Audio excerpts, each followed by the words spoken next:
আজকে বন্ধুরা আমরা একটা রুটির একটা রেসিপি দেখাবো। সেই রুটিটা কিন্তু মানে আমরা আটা আর ময়দা দুটো মিলিয়ে করেছি। দেখো আমরা 1 কেজি আটা, মোটামুটি 1 কেজি না 750 মতো আটা আমরা মেখেছি।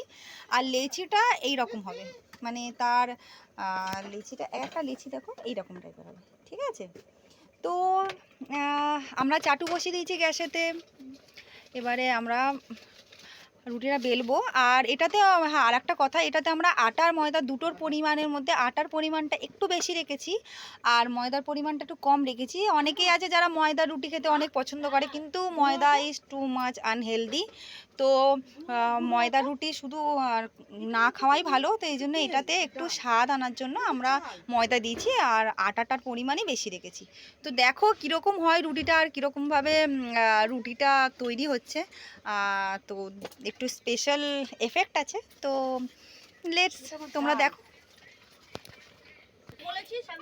দেখো আমরা আটাটা লেচিগুলোতে এবার রুটি আমরা বেলছি।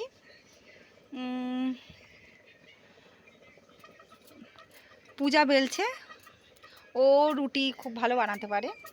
আপনাদেরকে এর আগের ভিডিওটাতেও দেখিয়েছি যে ও অনেক ভালো চিকেনও বানাতে পারে। তো রুটিরও স্পেশালিস্টও, ঠিক আছে? তাওয়া রুটি থেকে শুরু করে সব কিছু পারে। আপনারা ভিডিওতে আস্তে আস্তে দেখবেন। আজকে এমনি প্লেন রুটি। তো আটাটা আমরা ভালোভাবে মেখে তারপর এখন রুটির একটা শেপ দিয়ে দিচ্ছি। এবার দেখুন আমরা তাওয়াতে দেবো। তাওয়াটা গরম হয়ে গেছে। আর আমি আপনাদের বলছিলাম স্পেশাল একটা জিনিস, সেটা হচ্ছে যখন এই রুটিটা ফুলবে তখন আপনারা দেখবেন যে কালারটা অনেকটা চেঞ্জ। মানে নর্মাল আটা রুটির কালারটা না একটু দেখবেন একটু মানে কি বলবো, ক্রিমি কালার হয়, ঠিক আছে? কিন্তু এইটার কালারটা, আমরা আটা দিয়েছি, ময়দার পরিমাণটা কম, কিন্তু তবুও এইটার কালারটা দেখুন কতটা হোয়াইট। তো সেই জন্য বলছি যে এটাই হচ্ছে স্পেশাল একটা এফেক্ট।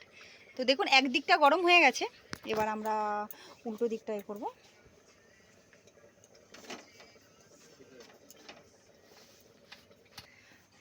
এবার দেখো রুটিটাকে আমরা শিখবো। দেখো একবার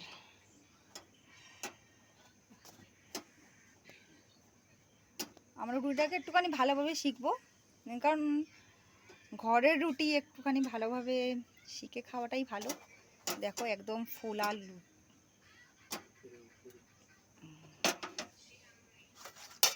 তো এইভাবে রুটিটা আসবে। আমরা আর একটা রুটি দিচ্ছি। এরকমভাবে আমরা পরপর রুটি করতে থাকবো। তো আপনারা যদি রুটির করেন সবাই বাড়িতে, বাট এইভাবে একবার আটা ময়দার মিশ্রণে এই রুটিটা একবার ট্রাই করতে পারেন, আপনাদের অনেক ভালো লাগবে। আপনারা এটা চিকেনের সাথে খেতে পারেন, মাছের তরকারির সাথে খেতে পারেন, এমনকি পনিরের সাথে খেতে পারেন, ডাল মাখানির সাথে খেতে পারেন। তো প্লিজ ট্রাই করবেন।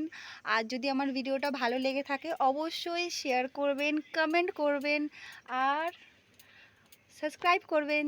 Thank you.